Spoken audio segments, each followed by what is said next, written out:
Congress party 2024 के लोकसभा चुनाव की तैयारियों में जुट गई है।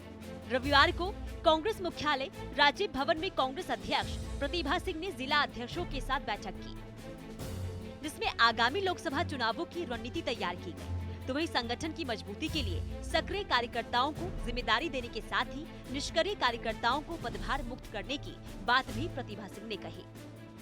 जिन्होंने अपना कार्य पिछले चुनावों में किया, उनका आभार भी व्यक्त करना है और साथ साथ में हमारा जो ये 2024 का चुनाव आ रहा है उसकी तैयारी को लेकर भी इन लोगों को गाइडलाइन भी देनी और इनसे फीडबैक भी लेनी है कि किस तरीके से हमें पार्टी को और स्ट्रेंथन करने की ज़रूरत है, कहाँ हमें कमज़ोरी नज़र आती है और कहाँ हम मजबूत है, वो ये फीडबैक इनसे लेंगे और उसी के आधार पर इनको भी हम आज ये कहेंगे कि अब बहुत कम समय रह गया अगले इलेक्शन के लिए।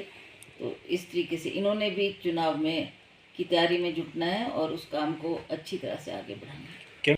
हम कोशिश करेंगे कि जो हमारे कर्मठ कार्यकर्ता है उनको हमने संगठन में कोई ना कोई पदभार देना है और जो लोग केवल मात्र नाम मात्र के लिए इसमें जुड़े हैं उनको 2 लाख जो लोग निष्क्रिय रहे, जिन्होंने कोई भी योगदान पार्टी के लिए नहीं किया, उनको भी पदभार मुक्त किया जा सकता है। केंद्र सरकार के 9 साल पूरे होने पर बीजेपी कार्यक्रम कर 9 सालों की उपलब्धियों को जनता के बीच पहुंचा रही है, जिसे लेकर प्रतिभा सिंह ने केंद्र की बीजेपी सरकार पर हमला बोलते हुए कहा कि 9 सालों में बीजेपी सरकार ने जनता से किया एक भी वादा पूरा नहीं किया है। रोजगार देने, भ्रष्टाचार को खत्म करने के वादे खोखले साबित हुए हैं। जो ये 9 साल का कार्यकाल जिसको भाजपा के लोग गिन रहे हैं, इसमें ये लोग ये नहीं कहेंगे कि क्या इनकी नाकामियां रही। मैं आपको याद दिला दूं कि पिछले विधानसभा इलेक्शन में भी मोदी जी कई बार यहाँ पर आए। हमने बार बार उनसे प्रश्न किया कि आप हमारे जो आपने वायदे किए थे उनको पूरा करने में आपने कोई भी वायदा पूरा नहीं किया, चाहे वो बेरोजगारों को रोजगार देने की बात है, चाहे महंगाई कम करने की बात है, चाहे भ्रष्टाचार को हटाने की बात है।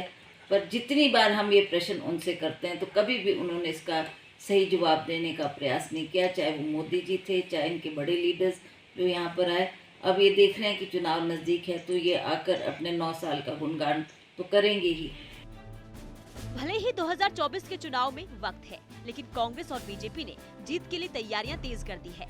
कार्यकर्ताओं के साथ बैठक कर कामों का एक तरफ फीडबैक कांग्रेस ले रही है, तो दूसरी तरफ जिन कार्यकर्ताओं में काम के प्रति लापरवाही देखने को मिल रही है, उन पर भी गाज गिर रही है। कुल मिलाकर हिमाचल प्रदेश और कर्नाटक विधानसभा में मिली जीत के बाद गदगद कांग्रेस अब लोकसभा चुनाव में जीत की तैयारी कर रही है। शिमला से कमल ठाकुर की रिपोर्ट।